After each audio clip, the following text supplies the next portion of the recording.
In this video, we are going to dive in to a detailed look of the notes to the compilation financial statements.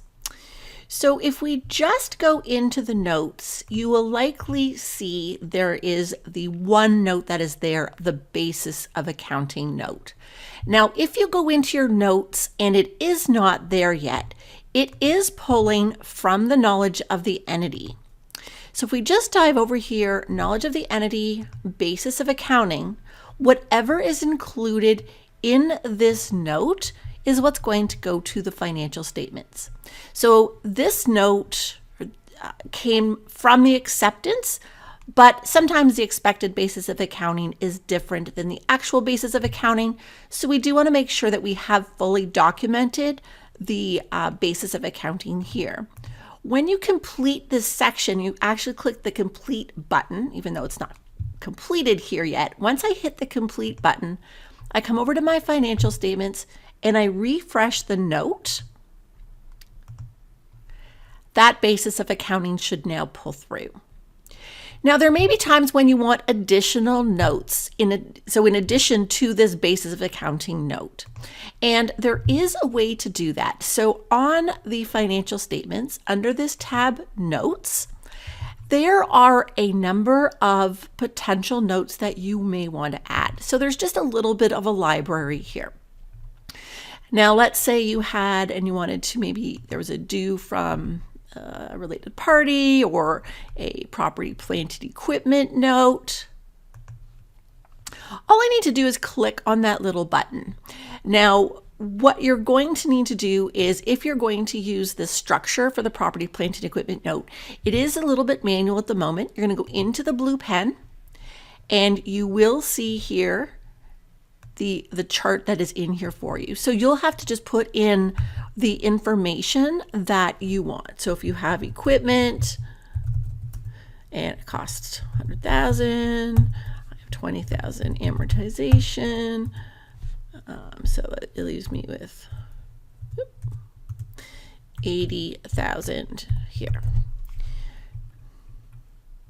So I don't want anything on leaseholds. I can delete that. I can always add something, edit. So this is the place to edit the note. When I save it, that information is going to get saved in the note itself. So once I've clicked on the button and edited the note so that it is exactly what I want, then I can go back into my statements, refresh my notes, and those notes will now be there. So I really want to do all the editing of those notes in that Notes tab. It is possible for me to go in and edit the notes here just by clicking on the blue pen button. But again, if you refresh these financial statement notes, then that will update it back to the library. So you do want to change it directly into the library.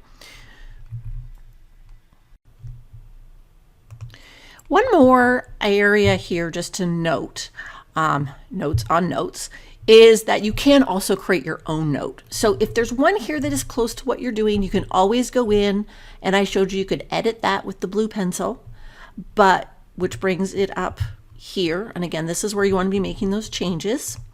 But you may also have a note, a completely different note that you want to add. So you can just click Create.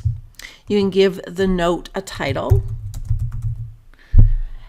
You're going to keep it in the additional notes. That puts it at the bottom. And then you can add whatever content that you want here. And then save it. So that, if I scroll down to the bottom, it's going to be added to the bottom. And then it is marked to come in. So let me just show you one more time. I go into my statements. I refresh my notes. And that note is now going to be at the bottom. Now, when you have notes, you may also want to associate that with a particular line item on the balance sheet or the income statement. And to do that, we'll go to the Trial Balance tab. And here you'll see it says Giphy note because we're grouping everything by Giphy. So I'm just going to say here, I set this note.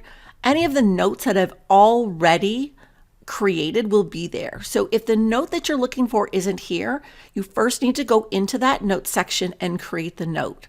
Then I can associate the note with that particular Giphy account. So what that's going to do then is, I'm just going to refresh my statements. I like to do that whenever I've made any changes. When I come in and take a look at the balance sheet, now I have this notes column and I associated that note to with my loans and notes receivable.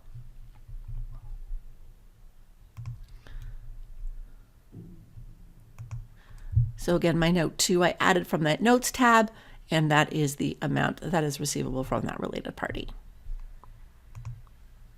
So in just that is how the notes work.